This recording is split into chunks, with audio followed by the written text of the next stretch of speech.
देत आहेत, अमित शहा मुंबईत येतात मुख्यमंत्री ठरवण्यासाठी आणि आरएसएस म्हणतात की देवेंद्र फडणवीस व्हावा. मला कोण मुख्यमंत्री होणार याच्यामध्ये इंटरेस्ट नाही. मी एकच सांगेन की आज 26 तारीख आहे. आज सरकार स्थापनेबाबत आज शेवटचा दिवस आहे. विधानसभेची मुदत संपते आहे.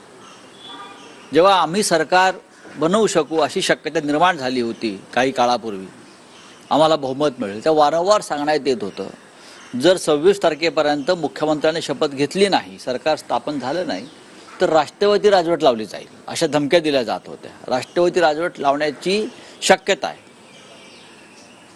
कारण आम्हाला सरकार बनवण्यासाठी 3च दिवसाचा कालखंड होता. पण आता हेच लोक बोलायला लागले घटनेमध्ये अशी तरतूद नाही, लांबलं तरी चालतं सरकार बनवण्याचं. मी पुन्हा तेच आहे की कायद्याचं राज्य प्रस्थापित करण्यासाठी जे संविधान निर्माण झालं, ते कायद्याचं राज्य जे आहे ते त्यांच्यासाठी वेगळा नियम, आमच्यासाठी वेगळा नियम आहे. आज संध्याकाळपर्यंत मुख्यमंत्री मिळेल महाराष्ट्राला याची अपेक्षा आम्ही करतो. जनतेला अपेक्षा नाही, पण आम्हाला असं वाटतं राज्याला एक नेतृत्व मिळावं. ते कोण आहे हे शेवटी दिल्लीचे अमित शहा किंवा नरेंद्र मोदीच ठरवतील. हे काय इकडले आमदार ठरवणार नाहीत. भारतीय जनता पक्षाकडे स्वतःचं बहुमत आहे. भारतीय जनता पक्षाकडे स्वतःचं बहुमत आहे. त्याच्यामुळे मला असं वाटतं की भारतीय जनता पक्षाचा जो हक्क आहे सरकार स्थापनेचा तोच राहील असं मला वाटतं आहे.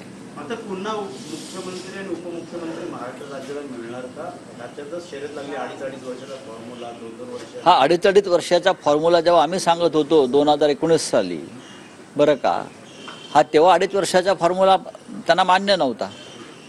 जर 2.5 वर्षाचा फॉर्म्युला तेव्हा मान्य केला असता तर अनेक पुढल्या घडामोडी टाळल्या असत्या. पण फक्त माननीय उद्धव ठाकरे आणि शिवसेनेला त्रास द्यायचा होता, पक्ष फोडायचा होता, म्हणून हा तेव्हा 2.5 वर्षाचा फॉर्म्युला पाळला नाही. पण आता ते सर्व काही करायला तयार आहेत. त्याच्यात लक्षात घ्या की महाराष्ट्राविषयी, शिवसेनेविषयी किती द्वेष आहे. मुख्यमंत्री पदाची पार्टी होती नागपूरची, एकनाथ शिंदेची रात्री काढली होती, मात्र आज ते सगळे परत लावण्यात आली. आता हा प्रशासकीय काम आहे. अजूनही ते आज संध्याकाळपर्यंत मुख्यमंत्री आहेत असं मी मानतो. जरी घटनाबाह्य असतील तरी ते मुख्यमंत्री आहेत. ते आता नव्यानं निवडून आलेले आहेत, ते आणि त्यांचे लोक. आता जर ते मुख्यमंत्री झाले तर ते घटनेनुसार होतील. पण आतापर्यंत आज संध्याकाळपर्यंत ते घटनाबाह्य मुख्यमंत्रीच होते आणि आहेत. आता नवीन निवडणूक झालेली आहे, त्यानंतर जो मुख्यमंत्री महाराष्ट्राला लाभेल तो कोणी असेल तो लोकशाही आणि घटना यानुसार बसलेला असेल.